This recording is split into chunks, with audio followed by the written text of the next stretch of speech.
او زه درته په دې قسم خورم او بیا پرې درته قسم خورم او بیا پرې قسم خورم که تاسو دا خبره تجربه کړه او وکړو ګانې او د دې قرآن سره دومره ربط یو سړی وایي چې یاره دومره ډېر او دا خو زه نشم صرف روزانه نیمه ګنټه ته تلاوت د قرآن کوه که ستا په دې ژوند کې بدلون رانغی زما د نوم بدل که او د ټولو خلکو مخکې راته ووایه دروغ دي ویلي او سم دروغ دي ویلي نیمه ګنټه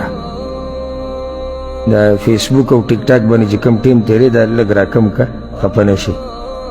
داسې نه زړه ته یې واچوي چې یاره وایي چې فیسبوک کم که خیر د فیسبوک لږ کم که ټیک ټاک او دا د فحاشۍ او دا ویډیوګانې او د سندرې او د دې نه به هم بچ شي د دروغو نه به هم بچ شي او ته به ښه سړی یې زه دا نه یم چې سړی لازم چې دا کارونه انټرنیټ ګوري دی به بد څه ګوري خو ستا مخې له به راځي که ته یې غواړې او که ته یې نه غواړې که نه زما دا خبره غلط وي که ته یې غواړې او که ته نه غواړې دا ستا مخې له راځي او بیا دا غټ ایمان غواړي ما څو ډېرې ملګرو ته دا خبره کړې ده چې دا ګوته په سکرین باندې داسې راښکوده دا ګوره غټ ایمان غواړي ګوره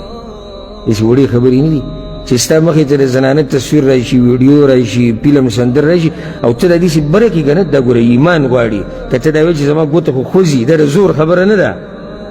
ګوته خو نه دي چې زموږ ټول بدن خوځي ګوته خوځول څه دي دلته د ایمان زور پکار دی دلته د مټو زور نه دی پکار نه دی ګوته کې زور پکار دی دلته زور د ایمان پکار دی چې ته دا داسې واړې او دا توفیق الله لږو خلکو له ورکوي نو که تاسو د دغه ټیم لږ راکم کو او دا سحر ماښام چې موږ دا موبایل ګورو او دې ته ناست یو د دې نه لږ وخت راکم که نیمه ګنټه روزانه د قرآن تلاوت کو لازم نه چې نیمه ګنټه ته پرله پسې کې 10 منټه یو وخت کې 15 منټه بل وخت کې 15 منټه بل وخت کې بیا 15 منټه بل وخت کې 2 منټه بل وخت کې ته نیمه ګنټه پوره کوه که ستا په ژوند کې تبدیلي رانله بیا ماته ووایه دا قرآن د دې تلاوت د دې تفسیر د دې ترجمه دا تابعداري د الله د خبرې د ځکه چې الله قرآن کوي فقرؤوا ما تيسر من القرآن قرآن لولئ او دا یو داسې تجارت دی که نه چې دې کې تاوان نشته یعنی موږ چې کله دنیوي تجارت ته سوچ وکړو نو یا ګټه ده یا تاوان دی خو دا چې کوم تجارت ته ښیمه د قرآن تلاوت تفسیر ترجمه دې کې ناست تر دې بیانول په دې عمل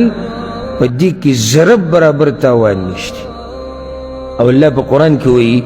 إن الذين يتلون كتاب الله وأقاموا الصلاة وأنفقوا مما رزقناهم سرا وعلانية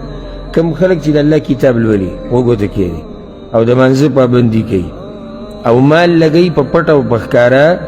يرجون تجارة لن تبور دوی د داسې تجارت لپاره لګیا دي چې بیې کې تاوان نشته دې کې ضرب برابر تاوان ستا نشته ته دلته ناست یې موږ سره که نه لکه بوزه کې ګنټه سره پاسه ګنټه ستا څه خیال ته به دې ځینې وځي او ته به تاواني وځي دومره ګټې دي زه به تا بیان کړم یا نن یا سبا چې په دې مجالسو کې ته څه ترلاسه کولی شي دلته چې ته کښېنې ته کومه ګټه وړې د دنیا یا د آخرت دا به ته بیان خو ته چېرته هم تاواني کېږي نه دا هغه قرآن دی هغه کتاب دی چې دې کې هدایت دی او دا د هدایت سرچینه ده او موږ کې هر سړی غواړي چې ماته څه میلاو شي هدایت خو دا نشي کېدی چې هدایت تا ته په یو ځای کې میلاو شي قرآن او د حدیث نه علاوه به بل څه کې نه دا کېدی نشي قرآن او حدیث او د دې په خوا او شا کې چې څه دي هم دلته به تا ته هدایت میلاویږي بل ځای کې هدایت نه میلاویږي الله وایي إن هذا القرآن يهدي للتي هي أقوم الله وایي دا قرآن دا هدایت نیغې لارې طرف ته تا به نیغې لارې ته رسوي کېدی نه شي چې ته په قرآن عمل کوې او ځان پې پوه کوې او ته دې په کږه لار روان یې او را به شي انشاءالله تفسیر کې دا فایدې به تاسو واورئ په تفسیر کې که چېرته کېناستئ یعنی سوره فاتحه چې موږ وایو په هر منځ کې موږ وایو اهدنا الصراط المستقیم یا الله موږ ته وښایه لاره نیغه دا ته هر منځ کې دا سوال کې ها تا دا سوال دا اللہ نوکو او بیا سورت ختم شو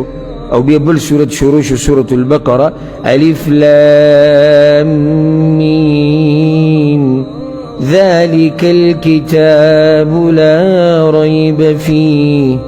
فيه هدى للمتقين. سورة فاتحة كتاب الله نه هدايت وختو دلت الله تتوي وي هدايت په دې کتاب کې رقم چتل وړي خبره ته دومره وګدنه کړې چې پتا ګډه وړش دلته هدايت وختو او په دې ذکر ته وي هدايت په دې کتاب کې فيه هدى او په دې کتاب کې هدايت د دې سره تعلق د هدايت ذریعہ ده خدا هغه کتاب دی چې د دې په اورېدو سره د مؤمنانو زړونه په یره کې شي د الله نه او ایمانونه ډیر شي. الله وی د مؤمنانو شان دی ګوره انما المؤمنون الذين اذا ذكر الله وجلت قلوبهم واذا تليت عليهم اياته زادتهم ايمانا